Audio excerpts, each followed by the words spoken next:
ॐ सोमनाथाय नमः। ॐ मल्लिकार्जुनाय नमः।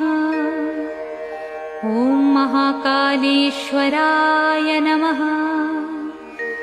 ॐ ओंकारेश्वराय नमः।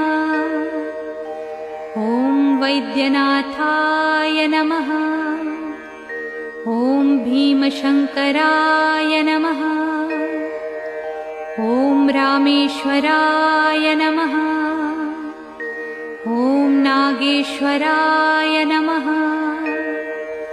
ॐ विश्वेश्वराय नमः। ॐ त्र्यंबकेश्वराय नमः। ॐ केदारेश्वराय नमः। ॐ भुस्मेश्वराय नमः।